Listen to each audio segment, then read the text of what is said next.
بسم الله الرحمن الرحيم.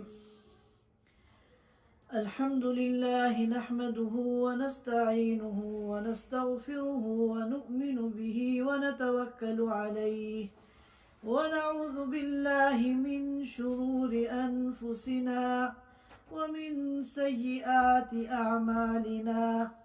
من يهده الله فلا مضل له ومن يضلله فلا هادي له، ونشهد أن لا إله إلا الله وحده لا شريك له، ونشهد أن سيدنا وحبيبنا ومولانا محمدا عبده ورسوله صلى الله تعالى عليه وعلى آله وأصحابه وبارك وسلم تسليما كثيرا كثيرا.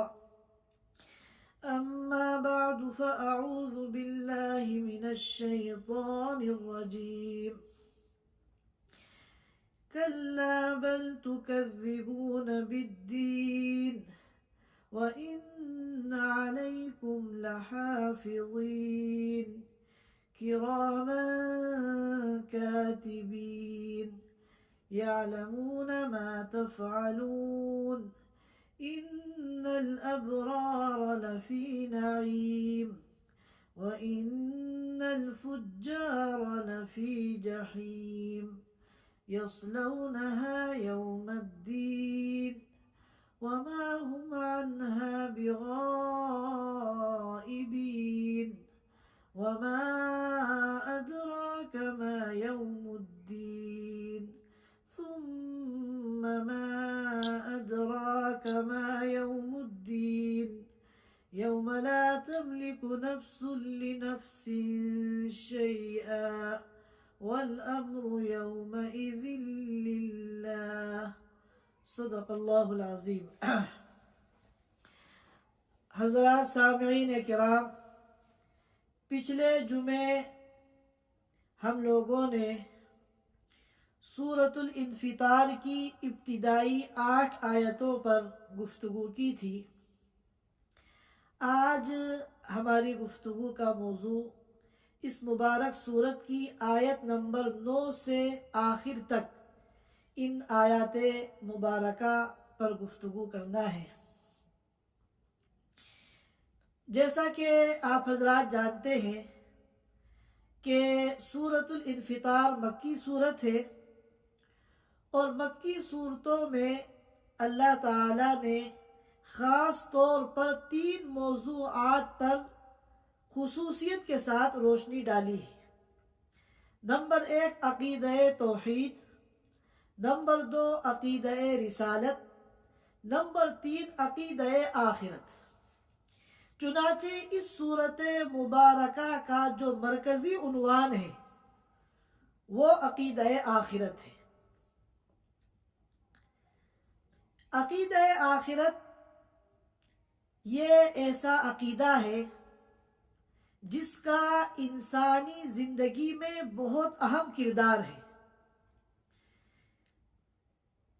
صحابہ کرام کے دلوں میں اللہ کے رسول صلی اللہ علیہ وسلم نے عقیدہ آخرت کے نقوش ثبت کر دیے تھے، اور ہر وقت ان کی نگاہوں کے سامنے آخرت والی زندگی رہتی تھی. یہ اتنا اہم عقیدہ ہے کہ جس ایمان والے کے دل میں عقیدہ آخرت جتنا مضبوط ہوگا اتنا ہی وہ جرائم سے دور ہوگا اور اعمال صالحہ کا اہتمام کرے گا. بالفاظ دیگر اللہ اور اس کے رسول کی وہ اطاعت کرے گا، اللہ رسول کی نافرمانی سے وہ دور ہوگا. اور جتنا یہ عقیدہ ہمارے دلوں میں کمزور ہوگا اتنا ہی ہماری زندگی میں جو ہے دینداری کی کمی ہوگی. کچھ سالوں پہلے یورپ کے اندر ایک بہت بڑا سیمینار ہوا، اور اس سیمینار کا موضوع تھا کہ پوری دنیا کے اندر جرائم کی جو بڑھتی شرح ہے، جرائم میں روز بروز پوری دنیا میں اضافہ ہو رہا ہے، آخر اس کا سبب کیا ہے؟ جرائم کے بڑھنے کا بنیادی سبب کیا ہے اور اس کا حل کیا ہے؟ چنانچہ پوری دنیا سے بڑے بڑے ماہرین اور بڑے بڑے اسکالرز اس سیمینار میں شریک ہوئے اور ہر ایک نے اپنی اپنی رائے پیش کی۔ کسی نے کہا کہ جرائم کا جو سبب ہے وہ غربت ہے، غربت کی وجہ سے انسان جرائم کی دنیا میں قدم رکھتا ہے، اگر خوشحالی آ جائے تو جرائم ختم ہو جائے۔ کسی نے کہا کہ جرائم کا سبب ہے تعلیم کا فقدان، ایجوکیشن کی کمی، اگر تعلیمی نظام بحال کر دیا جائے اور پوری دنیا کو پڑھا لکھا بنا دیا جائے تو اس دنیا سے جرائم ختم ہو جائیں گے۔ اس قسم کی مختلف رائے بڑے بڑے اسکالرز نے پیش کی، لیکن حقیقت یہ ہے نہ تو غربت جرائم کا سبب ہے اور نہ ایجوکیشن کی کمی جرائم کا سبب ہے۔ خوشحالی کا آ جانا اور تعلیم کا حاصل کر لینا یہ جرائم کے دروازوں کو بند نہیں کرتا۔ اگر یہ بنیادی سبب ہوتے تو دنیا کے جو بڑے بڑے خوشحال ممالک ہیں جہاں تعلیم بھی 100% ہے، وہاں تو بالکل جرائم نہیں ہونے چاہیے۔ حالانکہ ہم دیکھتے ہیں ان ترقی یافتہ ملکوں میں جو جرائم ہوتے ہیں، غریب ملکوں کے عوام تو ان جرائم کو جانتے تک نہیں۔ حقیقت یہ ہے کہ جرائم پر جو چیز قدغن لگاتی ہے، جرائم پر جو چیز پابندی لگاتی ہے وہ عقیدہ آخرت ہے۔ جس کے سامنے آخرت کی زندگی ہوگی وہ کبھی جرائم کی دنیا میں قدم نہیں رکھے گا۔ اگر ہم سیرت کا مطالعہ کریں اور صحابہ کرام کے حالات زندگی کا مطالعہ کریں تو ہمیں قدم قدم پر یہ رہنمائی ملے گی کہ صحابہ کرام جو اللہ کی اطاعت میں، اللہ کی عبادت میں، اللہ کو راضی کرنے کی فکر میں ہمیشہ لگے رہتے تھے اور حتی الامکان گناہوں سے بچنے کی کوشش کرتے تھے۔ اس کی وجہ یہ تھی کہ ان کے سامنے عقیدہ آخرت ہوتا تھا۔ وہ خوب اچھی طرح اس بات کو سمجھتے تھے کہ ہمیں قیامت کے دن اللہ کے سامنے تنہا کھڑے ہو کر اپنے ایک ایک عمل کا حساب دینا ہے۔ وَكُلُّهُمْ آتِيهِ يَوْمَ الْقِيَامَةِ فَرْدًا۔ یہ جو حقیقت ہے یہ صحابہ کرام کے دلوں میں بیٹھی ہوئی تھی۔ مسلم شریف کے اندر ایک واقعہ لکھا ہے، ایک انصاری صحابی تھے ابو مسعود بدری،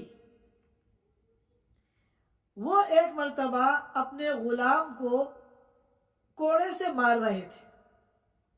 غلام کی کسی بات پر ان کو اتنا شدید غصہ آیا کہ اپنے غصے کو وہ قابو میں نہ رکھ سکے اور کوڑے سے بری طرح اپنے غلام کو مار رہے تھے۔ اللہ کے رسول صلی اللہ علیہ وسلم نے دور سے ان کو دیکھا، ان کو پکارا، لیکن وہ اتنے غصے میں تھے کہ وہ حضور کی آواز کو پہچان ہی نہیں پائے، اور وہ غلام بھی کہہ رہا تھا اعوذ باللہ، میں اللہ کی پناہ مانگتا ہوں۔ حضور بھی ان کو پکار رہے تھے مگر وہ نہ غلام کی اس دعا پر ان کا دھیان جا رہا تھا غصے کی وجہ سے، نہ حضور کی آواز کو وہ پہچان رہے تھے۔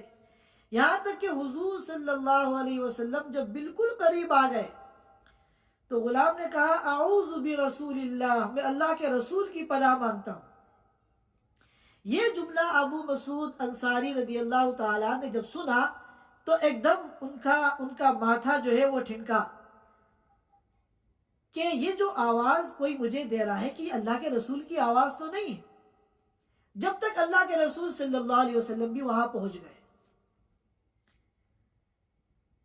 آپ صلی اللہ علیہ وسلم نے فرمایا اعلم ابا مسعود، اعلم ابا مسعود،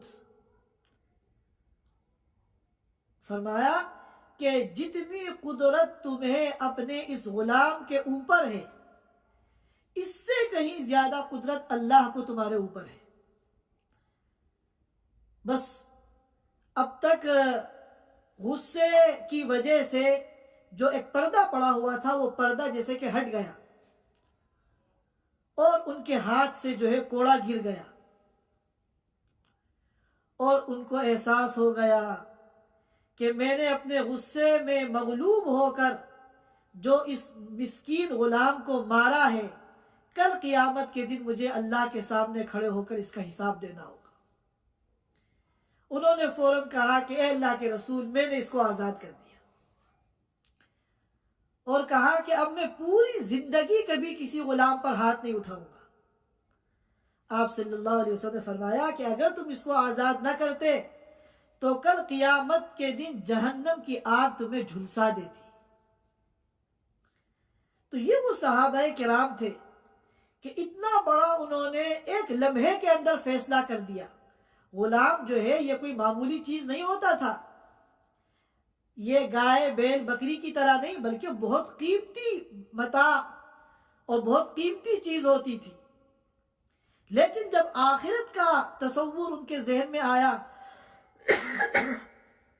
اللہ کے رسول صلی اللہ علیہ وسلم نے جو آخرت کا سبق صحابہ کو پڑھایا تھا، وہ سبق جیسے ہی ان کے ذہن میں آیا تو انہوں نے فوراً کہا کہ اے اللہ کے رسول، میں اس کو ہمیشہ کے لیے آزاد کرتا ہوں، اور میں یہ عہد کرتا ہوں کہ پوری زندگی کبھی کسی غلام پر ہاتھ نہیں اٹھاؤں گا۔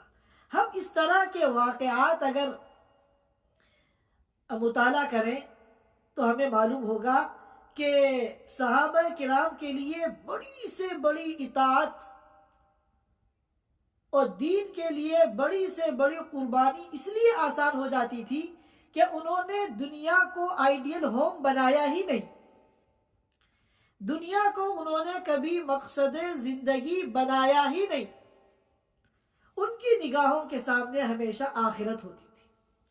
دنیا ہماری اگر بگڑ گئی، دنیا کا اگر ہمارا تھوڑا بہت آگے پیچھے ہو گیا تو دنیا کی زندگی تو 2 دن کی زندگی ہے، لیکن آخرت اگر ہماری متاثر ہو گئی، ہمارا ہمارا کوئی عمل اگر ہماری آخرت کو خراب کرنے والا ہوگا تو آخرت کی زندگی جو ہے وہ ہمیشہ ہمیش کی زندگی ہے۔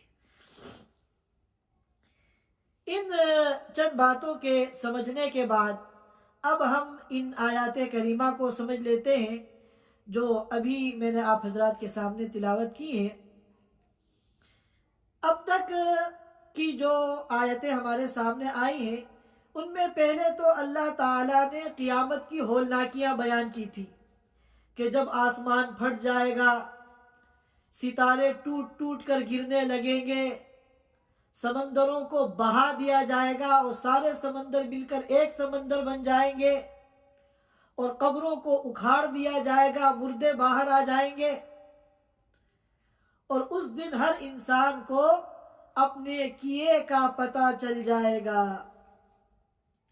پھر اللہ تعالیٰ نے متنبع کیا تھا، یا ایھا الانسان ما غرک بربک الکریم، کہ اے انسان کون سی ایسی چیز ہے جس نے تم کو دھوکے میں ڈال دیا اپنے رب کریم سے، جس کی نعمتوں کا، جس کے انعامات کا اور جس کے احسانات کا کوئی شمار نہیں ہے۔ لا تعد ولا تحصى وَإِن تَعُدُّوا نِعْمَةَ اللَّهِ لَا تُحْصُوهَا، اگر اللہ کی نعمتوں کو تم کاؤنٹ کرنا چاہو، گننا چاہو، شمار کرنا چاہو تو کبھی تم ان کا احاطہ نہیں کر سکتے۔ ہزاروں سال کی کسی کو زندگی مل جائے اور سارے کاموں کو چھوڑ کر صبح شام وہ اللہ کی نعمتوں کو کاؤنٹ کرے تو خدا پاک کی قسم ہزاروں سال کی اس کی یہ زندگی ختم ہو جائے گی مگر اللہ کی نعمتیں ختم نہیں ہوں گی. تو جس اللہ کی نعمتوں میں تم گلے گلے ڈوبے ہوئے ہو، آخر ایسا کیسے ہو سکتا ہے کہ تم اس سے غافل ہو جاؤ؟ چنانچہ فرمایا کلا بل تکذبون بالدین، کلا ہرگز ایسا نہیں ہونا چاہیے کہ دنیا کی چمک اور دمک سے متاثر ہو کر اپنے اس اللہ کو تم بھول جاؤ جس نے تمہارے اوپر بے شمار نعمتیں نازل کی ہیں. کلا ایسا ہرگز نہیں ہونا چاہیے. بل تکذبون بالدین، لیکن تم لوگ دین کو یعنی قیامت کو جھٹلاتے ہو. یہاں دین سے کیا مراد ہے؟ دین سے مراد دین اسلام بھی ہو سکتا ہے، ان الدین عند اللہ الاسلام، اور دین سے مراد بدلہ. دین کے جو لغوی معنی آتے ہیں بدلہ، اور بدلہ جو ہوتا ہے وہ قیامت کے دن ہوتا ہے، جیسا کہ سورۃ الفاتحہ میں آیا ہے مالک یوم الدین، کہ اللہ تعالیٰ بدلے کے دن کے مالک ہیں، یعنی قیامت کے دن کے مالک ہیں. یہی قول زیادہ راجح معلوم ہوتا ہے کیونکہ آگے بھی یوم الدین کا تذکرہ ہے جہاں قیامت کا دن مراد ہے. تو اسی تفسیر کے مطابق ہم ترجمہ کرتے ہیں کلا بل تکذبون بالدین، ہرگز ایسا نہیں ہونا چاہیے کہ تم دنیا کے دھوکے میں آ کر اپنے مالک کو، اپنے خالق کو، اپنے رازق کو بھول جاؤ. بل تکذبون بالدین، لیکن اس حقیقت کے باوجود تم لوگ قیامت کا انکار کرتے ہو. وَإِنَّ عَلَيْكُمْ لَحَافِظِينَ، یاد رکھو بے شک تمہارے اوپر ایسے فرشتے مقرر ہیں، لحافظین، جو تمہارے اعمال کو محفوظ کر رہے ہیں، تمہارے اعمال کو نوٹ کر رہے ہیں. تمہارا جو ڈاٹا ہے، تمہارا سارا ڈاٹا وہ سیو کر رہے ہیں. کرامن کاتبین، اور وہ فرشتے کیسے ہیں؟ کرامن، کرامن، کرام جمع ہے کریم کی، وہ بڑے شریف ہیں. کاتبین، اور ہر چیز کو وہ نوٹ کر رہے ہیں، لکھ رہے ہیں. کرامن یہ کریم کی جمع ہے، اور کریم کے معنی آتے ہیں شریف. شریف جو انسان ہوتا ہے اس میں کئی باتیں ہوتی ہیں. ایک بات تو یہ ہے کہ شریف انسان کی کسی سے ذاتی دشمنی نہیں ہوتی. جو انسان طبعاً شریف ہوگا وہ کسی سے دشمنی نہیں کرے گا، اس کا دل جو ہے کھلا ہوا ہوتا ہے. اور دوسری بات یہ کہ شریف جو ہوتا ہے وہ اپنی ڈیوٹی میں خیانت نہیں کرتا، پوری امانت داری کے ساتھ اپنی ڈیوٹی کو وہ پورا کرتا ہے. اور تیسری بات شریف کے اندر یہ ہوتی ہے کہ شریف کوئی گھٹیا حرکت نہیں کرتا. مثلا وہ رشوت کا لین دین نہیں کرتا، رشوت لے کر لوگوں کے کام ناجائز طریقے سے، ان لیگل طریقے سے وہ نہیں کرتا. تو یہ جو فرشتے ہیں ان کی ذاتی کسی سے کرامن، یہ بڑے شریف ہیں، کسی سے کوئی ذاتی دشمنی نہیں ہے. ورنہ ذاتی دشمنی اگر ہوتی تو ان کے برے کاموں کو بڑھا چڑھا کر وہ لکھ دیتے اور ان کے نیک کاموں کو کم کر کے لکھ دیتے، جیسا کہ دنیا میں ہوتا ہے. لوگ اپنی ذاتی دشمنی کی وجہ سے انتقام لیتے ہیں، اور اسی طرح یہ فرشتے جو ہیں اپنی ڈیوٹی میں کوئی خیانت نہیں کرتے. جو کام اللہ نے ان کے سپرد کر دیا وہ پوری امانت داری کے ساتھ اس کام کو کرتے ہیں، نہ خیانت کرتے ہیں اس میں، نہ کوئی لاپرواہی کرتے ہیں. یفعلون ما یؤمرون، جیسا ان کو کہا جاتا ہے بالکل ایسے ہی کرتے ہیں. لہذا یہ بھی نہیں ہو سکتا کہ آپ نے کوئی نیک عمل کیا ہو اور وہ اس کو نوٹ کرنا بھول گئے ہو، یا آپ نے کوئی گناہ کیا ہو اور وہ اس کو نوٹ کرنا بھول گئے ہو، بلکہ جس فائل میں، جس رجسٹر کے اندر وہ یہ سارا آپ کا ڈاٹا سیو کر رہے ہیں، اس کے بارے میں قرآن کہتا ہے لا یغادر صغیرۃ ولا کبیرۃ الا احصاها، کوئی چھوٹا بڑا عمل ایسا نہیں ہے جو اس کے اندر محفوظ نہ ہو۔ اور اسی طرح وہ فرشتے شریف ہیں، رشوت خور نہیں ہیں۔ دنیا میں تو بہت سے کام آپ رشوت دے کے بھی بنا لیتے ہیں، لیکن یہاں رشوت بھی چلنے والی نہیں ہے۔ کرامن کاتبین، وہ فرشتے جو محفوظ کر رہے ہیں، یہ نہیں ہے کہ بس اپنے دماغ کے اندر محفوظ کر رہے ہیں، اپنی یادداشت کے اندر نہیں، بلکہ کاتبین وہ فائل کے اندر، رجسٹر کے اندر ہر بندے کا جو نامہ اعمال ہے اس کے اندر اس کے ہر نیک اور برے عمل کو لکھ رہے ہیں۔ اللہ تعالیٰ اگر چاہتے تو لکھنے کی ضرورت نہیں تھی۔ اللہ نے ان کو ایسا حافظہ دیا ہے کہ وہ اپنے ذہن کے اندر محفوظ کر لیتے، اور جب گواہی دینے کا وقت آتا اور اس ڈاٹے کو پیش کرنے کا وقت آتا، وہ اپنی یادداشت کے مطابق پورا ڈاٹا بیان کر دیتے۔ لیکن نہیں، اتمام حجت کرنا ہے بندوں کے اوپر۔ بندوں کے یہاں کیا ہوتا ہے کہ واقعے کی اگر اسی وقت رپورٹ بن جاتی ہے، تحریری طور پر رپورٹ تیار ہو جاتی ہے، تو وہ سند بن جاتی ہے، اس کا اعتبار ہوتا ہے۔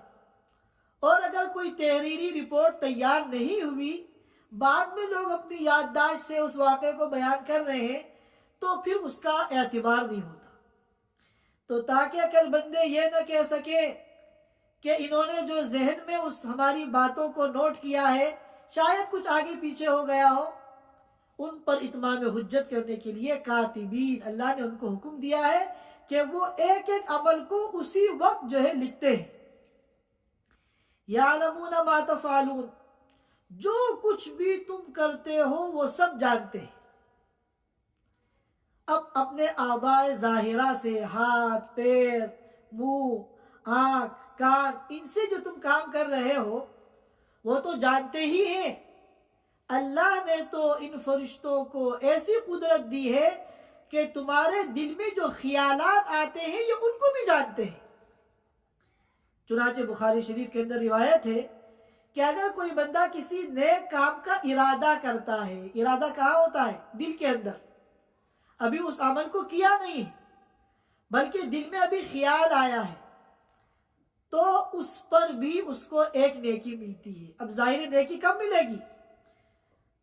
کیونکہ فرشتے نے اس خیال کو اور اس ارادہ خیر کو بھی نوٹ کر لیا ہے۔ اور اگر کسی برائی کا ارادہ کرتا ہے اور بعد میں اس ارادے پر عمل نہیں کرتا، وہ گناہ نہیں کرتا، تو کوئی گناہ نہیں لکھا جاتا۔ تو معلوم ہوا کہ یہ جو فرشتے ہیں یہ صرف انسان کی ظاہری حرکات و سکنات ہی کو نہیں جانتے، بلکہ ان کے جو خیالات ہیں، ان کے جو واردات قلب ہیں، دل میں جو باتیں آتی ہیں، اللہ نے ان فرشتوں کو وہ طاقت دی ہے کہ ان خیالات تک کو بھی وہ جانتے ہیں۔ یعلمون ما تفعلون۔ اس کے بعد اللہ فرماتے ان الابرار لفی نعیم۔ ابرار جمع ہے برن کی، اور برن کے معنی آتے ہیں نیک۔ نیک کسے کہتے ہیں؟ نیک لوگ وہ ہیں کہ جو نیکیوں کا اہتمام کرتے ہیں، اچھے کاموں کا اہتمام کرتے ہیں، اور اتنا اہتمام کرتے ہیں کہ نیکیوں کی ان کی عادت بن جاتی ہے۔ اب اگر کبھی کبھی عادت کے خلاف کوئی نیکی رہ جائے تو اس سے ان کے نیک ہونے پہ فرق نہیں پڑے گا، کیونکہ بہرحال معصوم تو نہیں ہے تو انسان، بھول چوک تو ہو سکتی ہے۔ اور اسی طرح وہ گناہوں سے بچنے کا ایسا اہتمام کرتے ہیں کہ گناہ نہ کرنے کی ان کی عادت بن جاتی ہے۔ لیکن اگر اب کبھی کبھی خلاف عادت کوئی گناہ ہو گیا تو اور وہ ظاہر ہے کہ جب گناہ ہوگا تو اس سے توبہ بھی کریں گے، استغفار بھی کریں گے، تو اس سے ان کے نیک ہونے پر فرق نہیں پڑے گا۔ تو جو نیکیوں کے خوگر ہوتے ہیں، عادی ہوتے ہیں، اچھے کاموں میں ان کو مزہ آتا ہے اور برائیوں سے ان کو نفرت ہوتی ہے، ان کو نیک لوگ کہا جاتا ہے۔ اللہ تعالیٰ فرما رہے ہیں کہ ان الابرار لفی نعیم، کہ بے شک نیک لوگ نعمتوں میں ہوں گے، نعمت میں ہوں گے، راحت میں ہوں گے، سکون میں ہوں گے۔ علماء نے فرمایا کہ یہ جو سکون ہے اور یہ جو نعمت ہے، یہ تینوں مقامات کی ہے۔ جنت میں تو ہوں گے ہی، وہاں تو کمال نعمت، کمال راحت ان کو حاصل ہوگی، لیکن جنت سے پہلے برزخ میں یعنی قبر میں بھی ان کو راحت حاصل ہوگی، اور قبر سے پہلے جو دنیا کی زندگی ہے، اس دنیا کی زندگی میں بھی ان کو راحت و سکون حاصل ہوگا۔ اس پر بعض لوگوں کے ذہن میں یہ بات آتی ہے کہ ہم دیکھتے ہیں کہ دیندار لوگ تو زیادہ تر پریشان ہوتے ہیں، ان کو بیماریاں بھی خوب ہوتی ہیں، ان کے پاس مالی تنگی بھی بہت ہوتی ہے، وہ مقروض بھی ہوتے ہیں، ان کے مقابلے میں جو دنیا دار لوگ ہیں وہ بڑے خوشحال نظر آتے ہیں۔ تو جواب یہ ہے کہ اصل جو راحت ہے وہ راحت قلب ہے۔ اللہ والے پریشان حال ضرور ہوتے ہیں مگر پریشان نہیں ہوتے۔ حالات بظاہر ہوں گے پریشانی کے، بیماریاں بھی ان کو ہوگی، تنگی بھی ان کے پاس ہوگی، پریشانیاں بھی ان کے ساتھ ہوں گی، ایک ممکن ہے فاقہ بھی ان کے یہاں ہو، لیکن دل کے اندر ایک سکون ہوگا۔ الا بذکر اللہ تطمئن القلوب، وہ جو قرآن نے اعلان کیا تھا کہ دلوں کا جو سکون ہے وہ اللہ کے ذکر میں، اللہ کی اطاعت میں، اللہ کی عبادت میں ہے۔ اور دنیا دار بظاہر تو خوشحال نظر آتے ہیں، ان کے پاس راحت و آرام کے سارے اسباب ہیں، لیکن ان کا جو دل ہے اس کے اندر کوئی سکون نہیں۔ اور یاد رکھیے دنیا کی ساری نعمتیں آپ خرید سکتے ہیں، لیکن سکون قلب جو ہے یہ کسی بازار میں نہیں ملتا۔ آپ ڈالر اور ریال خرچ کر کے دنیا کی ساری راحت و آرام کی چیزیں خرید سکتے ہیں، لیکن کروڑوں اربوں ڈالر خرچ کر کے آپ دل کا سکون نہیں خرید سکتے۔ اور یاد رکھیے سکون قلب سے بڑھ کر کوئی راحت نہیں، سکون قلب سے بڑھ کر کوئی نعمت نہیں۔ ایک بزرگ کا واقعہ لکھا ہے کہ ایک بادشاہ ان کا بڑا قدردان تھا، اور وہ چاہتا تھا کہ وہ بزرگ اس کے پاس آئے اور یہ ان کو نوازے، ان کی خدمت کرے، لیکن وہ بزرگ جو ہے اس بادشاہ کو گھاس نہیں ڈالتے تھے۔ ایک مرتبہ وہ بادشاہ جو ہے اپنے پورے قافلے کے ساتھ گزر رہا تھا، تو راستے میں وہی بزرگ بیٹھے ہوئے تھے اور سوکھی روٹی جو ہے وہ کھا رہے تھے۔ تو بادشاہ چونکہ ان کا قدردان تھا، اس نے اپنے قافلے کو روکا اور اتر کر ان کے پاس آیا اور ان بزرگ سے کہا کہ آپ یہ کیا سوکھی روٹی کھا رہے ہیں؟ میں نے تو آپ سے کتنی مرتبہ درخواست کی ہے کہ آپ مجھے خدمت کا موقع دیں، میں آپ کے لیے سارے اعلیٰ سے اعلیٰ انتظامات کروں گا، گھر کے اور کھانے پینے کے سب۔ تو ان بزرگ نے اپنا سر اٹھا کر اس بادشاہ سے کہا کہ اس سوکھی روٹی میں اللہ نے میرے لیے جو لذت رکھی ہے، اگر تم اس لذت کو پالو تو ساری بادشاہت کو چھوڑ کر اس سوکھی روٹی کے پیچھے پڑ جاؤ۔ تو معلوم ہوا کہ خوشحال ہونا الگ چیز ہے، اصل یہ ہے کہ انسان کا دل خوش ہو۔ جو اعلیٰ قسم کے محل میں اور دنیا جہان کی نعمتوں میں وہ لذت بادشاہ کو نہیں مل رہی ہے جو لذت اس فقیر کو سوکھی روٹی کے اندر مل رہی ہے۔ تو اسی لیے کہتے ہیں کہ اللہ والے جو ہیں پریشان حال ضرور ہوتے ہیں، لیکن پریشان نہیں ہوتے، دل کے اندر سکون ہوتا ہے۔ اور پھر فرمایا وَإِنَّ الْفُجَّارَ لَفِي جَحِيمٍ، اور فجار جہنم میں ہوں گے. یہاں فجار سے مراد کفار. فجار جمع ہے فاجر کی. فاجر کے اور فجار کے دو معنی آتے ہیں. ایک تو فاسق کے، چنانچہ ہم کہتے ہیں فاسق و فاجر، کہ ایمان تو ہے، مومن تو ہے، مگر گنہگار ہے. اور فاجر اور فجار اس کے معنی کافر کے بھی آتے ہیں، جیسا کہ قرآن میں ہے اولئک هم الکفرۃ الفجرہ. تو کفار کے بارے میں فرمایا کہ یہ جہنم میں ہوں گے. یصلونہا یوم الدین. یصلونا کے معنی ہے یدخلون، وہ داخل ہوں گے جہنم میں. کس دن؟ یوم الدین، قیامت کے دن. وما هم عنہا بغائبین، اور وہ کفار اور فجار جہنم سے پھر غائب نہیں ہو پائیں گے، جہنم سے نکل کر بھاگ نہیں پائیں گے. وما هم عنہا بغائبین کا کیا مطلب ہے؟ علماء تفسیر نے اس کے دو مطلب بیان کیے ہیں.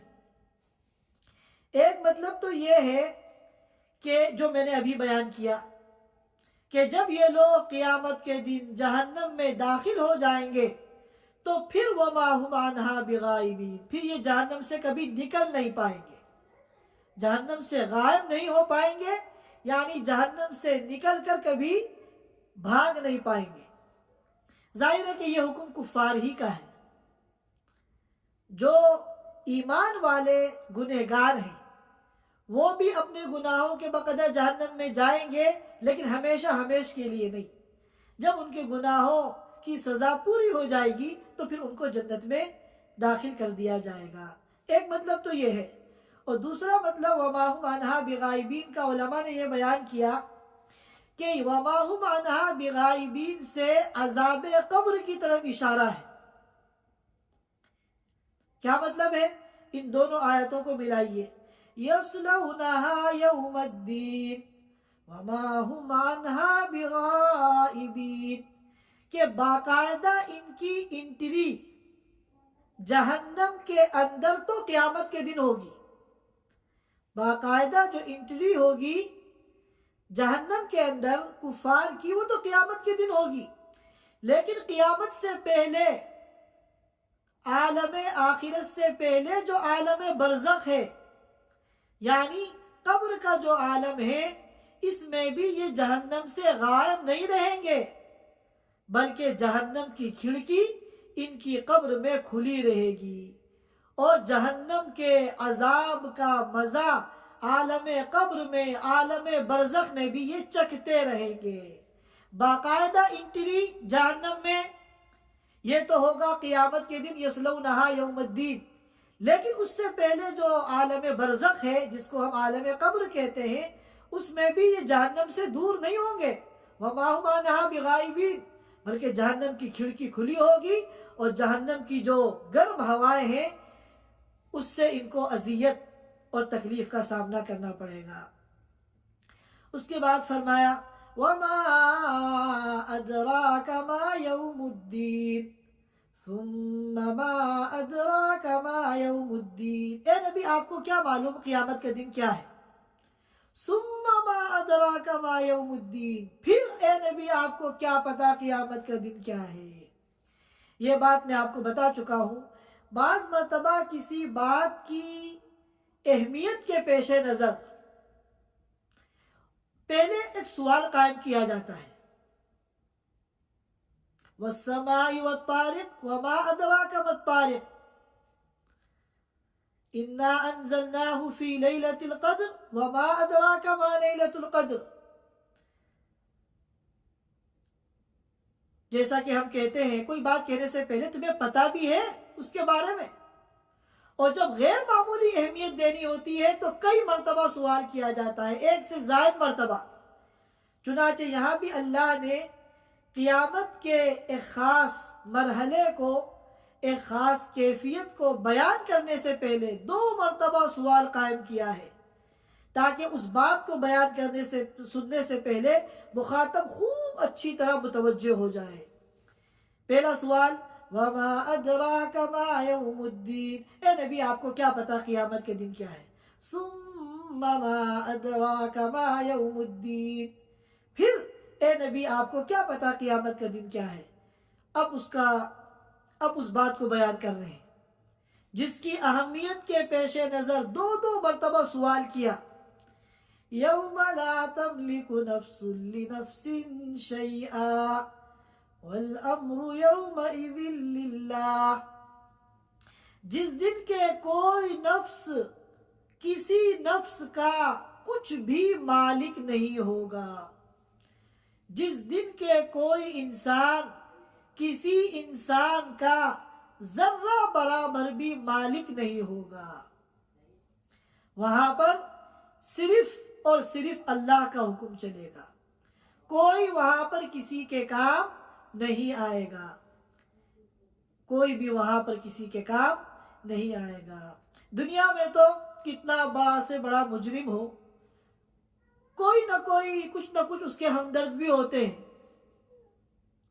اور کم از کم کتنا بڑا جرم کرنے والا انسان ہو اس کو وکیل کرنے کا تو حق ضرور دیا جاتا ہے، چاہے ساری دنیا مخالف ہو، کم از کم یہ وکیل جو ہوتا ہے اس کا خیر خواہ ہوتا ہے، وہ اپنے تن من کی بازی لگا دیتا ہے اپنے موکل کو ریلیف دلانے کے لیے،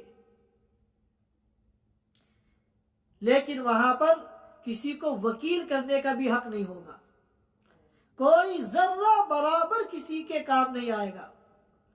یہاں تک کہ ابو داؤد کے اندر ایک روایت ہے، حضرت عائشہ رضی اللہ تعالی عنہا نے اللہ کے رسول صلی اللہ علیہ وسلم سے عرض کیا کہ آپ ہم سے اس دنیا میں کتنی محبت کرتے ہیں، آپ کی محبت ہمارے تئیں کوئی ڈھکی چھپی چیز نہیں ہے، کیا قیامت کے دن آپ ہمارے کام آئیں گے؟ تو آپ صلی اللہ علیہ وسلم نے فرمایا کہ 3 مقامات ایسے ہیں جہاں کوئی بھی کسی کے کام نہیں آ سکتا۔ نمبر 1 میزان، جب اعمال کو تولا جائے گا۔